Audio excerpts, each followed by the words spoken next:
In today's video, we are going to be trying to help you pick a manufacturer, and we're also going to be giving you a guide for the upcoming race, including race strategy and the lap guide for round one of the Manufacturers Championship. So if you didn't know, Manufacturers Championship is active on the game. You can click on it, pick your manufacturer and decide what you're going to go. So to decide, you're going to have to pick a car that you feel comfortable with at Suzuka, Daytona, Spa and Interlagos. Real life tracks only there for this season. Now let's go and have a little look at them settings that are being used in the race. You can see here for Suzuka, we have ×2 tyre wear and ×2 fuel with both soft and medium tyres required in the race, so you do need to make a pit stop. Now around the track like this, you're going to be seeing cars like Nissan GTR, BMW, I think even the Subaru BRZ might be quite strong, and the Toyota Supra. I think the Porsche is a little bit weaker now with the BOP there, but it should still be a comfortable choice for a track like this. There is also a couple of other MR cars that are going to be quite competitive at Suzuka, so it really is a difficult decision for this season in my personal view. Round two, you can see there, Daytona, ×3 fuel. Fuel will be involved with us a little bit more than what it will be at Suzuka. ×4 tyre wear and just one pit stop on the medium tyres. Now, Supra, Genesis, power cars are going to be strong here. You're going to find some of the cars like Porsche and that might be able to hang on, because on the BOP for high speed, the Porsche hasn't been changed. So with custom slipstream, if it's being used for this race, you should be able to hang in the slipstream. But qualifying, obviously, you're going to lose a bit of time. So it's very, very difficult to pick a car for this race based on the other races, because we go to round 3 and we are at Spa, and this is a wet race. We think it's going to have changing conditions from either dry to wet or wet to dry. 30 laps, over an hour and 15-minute race. Going to be probably a lot of dry running and a lot of wet running. So this is going to open up the choice. Now, Porsche is going to be very strong in the wet conditions, along with cars like Ferrari, Audi, Lamborghini. But then you're going to have cars when it dries out, like the Genesis, probably the Supra, and BMW, stuff like that are then going to become strong. So picking a car for this season is very difficult. But yeah, Nissan GTR as well should be pretty solid when it comes to the dry pace on this track. But remember, this is on hard tyres, so that will favour a little bit more towards some of the MR cars like Lamborghini, Porsche and stuff when it dries out as well. And it will be quick in the wet conditions. So you really are just going to have to weigh up your options, which track you like, which cars you like. There is going to be multiple choices. I couldn't think of a massively overpowered manufacturer for this season, because I think there's different rounds, different types of characteristics of cars that it's going to suit. And obviously the last round is at Interlagos. It's a sprint race, racing hard tyres. Lamborghini is going to be very strong there, and some of the other MR cars. Maybe some of the FR will be solid, but in the end I decided to go for Porsche, playing it quite safe. I don't think the Porsche is going to be particularly amazing at any of the rounds, but I think it should be a comfortable choice for me at all 4 tracks, apart from Daytona. But I still think at Daytona, with the high-speed BOP, the Porsche might be able to hang in there with the slipstream. But yeah, let's have a little look at the race. So I decided to do a race just to see how this is going to work out for Suzuka, starting on the soft tyres. And you can see by the time we get to lap 5, the tyre wear is still pretty good, because it's only ×2 tyre wear, and it's actually not that bad. Now, I didn't really practice race pace for this at all. We just jumped in, did a few laps, just wanted to get an idea of what the tyres would do. Now, obviously, with the fuel being a factor in this, I think it's going to be better to start on the medium tyres, and I'll show you why after, because obviously this has a time of day progression, so it gets later on in the evening and temperatures will cool down. So by the time we get to lap 9, the tyres are starting to feel pretty worn here, and I decided it's definitely best to get in the pits here and get them medium tyres on. Now you're going to see, as we go into the pits, you're going to see the fuel consumption, and there is a little bit of fuel that is needed. Now this does open the question up. You might be able to do a little bit of fuel saving to save having to put that fuel in, and some cars that are better on fuel might not need to do that as well, which means a couple of seconds of gain in the pit stop phase. So that is a factor that you're going to have to consider for this race as well. Maybe start on the mediums, do a little bit of fuel saving, and then you can go a little bit more aggressive on the soft tyre at the end, or just go flat out and just take the 2 seconds of pit lane loss from putting a little bit of fuel in. It's not going to be a lot of loss at all, maybe 2 to 3 seconds at most. So onto the medium tyres on this second stint now, and you can see by the time we're on lap 15, the tyre wear is pretty it's there, but it's not really going to affect the car. The tyres still feel brilliant. They're going to get to the end, no problem at all. And this is why I think you can see it's going into the evening setting at this stage of the race, and this is personally why I think it will be better to go medium to soft, because I think you'll be able to go a little bit more aggressive. As you can see there, we come to the end on this stint and the tyres are still pretty solid, able to do reasonable laps, although I didn't do a particularly great last lap here because I wasn't really focusing. I was just having a little look at the conditions changing and stuff like that. I was looking at my lap times and stuff like that just to see, as a rough guide, what kind of pace you'll be able to do. Now, I'm way off pace at the moment on this. I think I'm at least half a second a lap off pace on the mediums and probably more on the soft stint that I did. I would expect you'll see 57s in the race on the soft tyres, well into the 57s, maybe mid 57s, early 57s. But you can see we finished that stint there and we still had a little bit of fuel left over at the end. So I do think, obviously, factoring in as the car gets lighter, it gets better on fuel, you will be able to get away without doing any refueling, but you will need to short shift ever so slightly. So strategy, you're either going to probably go 9 laps on soft, 11 laps on medium, or 10 laps on mediums.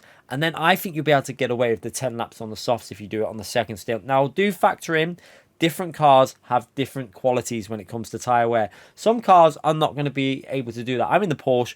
It's reasonable on tyres. I think it'll probably be a bit better than some of the other MR cars. So you are going to have to factor your strategy in based on your car. But maybe you'll go 11 laps medium, 9 laps soft if you're going from mediums on the start on a car that's not particularly great on tyre wear. But let's get into a track guide and try and help you out for this combination as much as we can. So this, again, isn't exactly pushed to the extremes. It's just that I just wanted to get into the 56s and get you a guide just to give you your braking references. So going into turn 1, we're going to be looking for the 50 board on the left hand side, and you can see as we play it, we're going to brake just short of that 50 board. So we're going to play it now and then pause it again, just short onto the brakes, just short of the 50 board. And you want to try and get this car rotated in right up to the apex on the right hand side. So as you're entering the corner, you might want to put in an MR car, a little bit of acceleration in while you're braking, just to keep that car nice and steady through the corner. Then we're going to downshift. Remember, the gears in different cars are going to be different based on the car you're in. I'm in the Porsche, so we downshift the second there for a bit better exit speed, then up to third gear. And then at this stage, you're going to see just a tiny dab of braking in going in here. This is purely just to put the weight on the front of the car, and that will help with the rotation through the corner. So just coasting through here a little bit of lifting off the throttle in third gear, and then you can see again onto the brakes for the second stage. Now you are going to go a little bit more on the brakes here, up to 50% there as you're rotating it and using the downshift to rotate it in, and then a bit of acceleration, and then again you're going to swing it back into this corner again. Little bit of braking input because that's going to put the weight onto the front of the car. That's going to give you the rotation that you require to stay nice and close to this curb. And then again, we are going to, just before the start of the curb on the right side there, we're going to put another dab of brakes in to try and rotate this in. And you want to really hug this curb on the right side. Stay as close as you can to that curb, and then get on the throttle and try and get it swinging in from the right to the left. So you're going to see the Ghost in front really swinging it aggressively, and then you want to rotate it in to carry the speed through this corner. And you can see at this stage I'm not going to get on the brakes. I'm just going to give it a lift off the throttle, then back onto the throttle, and try and carry as much speed up this hill as possible into the next braking phase. Now again, we're going to be looking for the 50 board on the left hand side here. So you can see there 50 board, and we're on the brakes before. Make sure you are getting on that brakes before the 50 board to give yourself enough time to slow it down and get up onto this curb, and then try and stabilize the car with a bit of throttle as you go through that section of track, and then onto the brakes as soon as the car is in a straight line. Pretty much you can see onto the brakes, down to second gear, using some of the curb on the right hand side to give you that nice angle into the corner, and you are going to probably use a bit of the track on the exit there, working your way up into the next braking phase. Now the handy curb placement on the right there is really good for your braking reference. As soon as that curb ends, onto the brakes, and try and brake in as straight a line as you can for this corner. You want to get this car braking in a straight line so you can then rotate it in and get as strong exit as possible. So you can see I'm sticking to the right hand side. Now I'm down to first gear, and now we're going to start rotating it into this corner. And again, you want to get your left hand tyre almost as close to the curb as you can on the middle part of the apex. So as you're going through, clip the apex and then onto that throttle as aggressively as you can on the exit. Now some cars are going to struggle there. I remember the Nissan GTR in the daily race was very, very tricky in that corner to get used to, but once I got the hang of it, it was actually not too bad. But Porsche pretty steady through there. It's not the quickest car around here, obviously, with the BOP. And now into the next braking phase, we can see we're going to use the little bit of tarmac on the right. Now I brake ultra cautious here. I think you can definitely push that a lot more into that corner. And then you want to, into spoon corner, get this left-hand tyre to clip the curb on the left, and then let the car just drift out slightly to the right-hand side. Use some of the curb on the right. A little downshift as you get on the brakes here, again, for that rotation to get it into the exit of the corner. And then you're going to try and accelerate through the corner. Once you're at a point where you feel you can get the throttle down, you can see there 50% throttle, then up to 100%. Use some of the exit curb here, will give you a bit more momentum down the straight. and then all the way into 130R. Now in 130R, you can pretty much do this flat out in the Porsche. Now I did actually give it too much of a lift and lost about 3-4 miles per hour, so I reckon I lost at least a tenth of a second, but you can get really aggressive through here. So you can see, get as much of the curb up as you can. I don't take enough of the curb as what I probably could have done there, and I only maintained 150 miles per hour for that corner, but you can definitely take more than that. Into the next braking phase, using the 100 boards on the left hand side, brake pretty much in between the 150 and the 100, and then as soon as you've got the slowing down phase done, you can start rotating, and you can grip right up onto the curb on this first part. So down to first gear, up onto the curb, and then again, look at the Ghost in front, how much of the curb he takes off. Left hand tires almost on the grass, just about touching the AstroTurf. That is quite an optimal line through there. You can get aggressively on the throttle and then power your way to the finishing line. And remember, to the right hand side to get the quickest line possible to the finishing line. So again, let's have a little watch of that lap from the chase camera with kilometers an hour on, and we'll have a little look at this lap again. You're going to see a few mistakes in there that I probably pointed out in that track guide, but let's have a little look. Going into turn 1, you can see braking just before that 50 board, rotating it in, and it's all about just putting a little bit of throttle in there just to control it in the Porsche. Now, FR cars, you won't need to do that as much because the FR cars will be more stable. If anything, they're going to understeer, so you're going to probably use the gears to rotate a little bit more in them FR cars. But all the way through this section, it's all about being smooth. Don't overdrive it. Try and carry the speed through the corner without pushing too much. It sounds daft, but if you get aggressive on this track, you just lose lap time because you start chasing and you make more and more mistakes. So again, into this next right hand corner, it's again aggressive on the first part of the curb there, so you can then get on the throttle as you come out the exit, and then onto that brakes, using the rotation of second gear, and then try and use a bit of the track on the exit there. You can really push the exit wide, especially with the dirty tyres not being as bad now. You can be a bit more aggressive on them exits, and then using that curb as a reference for your braking. You can see rotating it in nice and close to the apex, and then using the throttle. A little bit of looseness on the rear there, possibly lost about half a tenth or so just on that exit alone.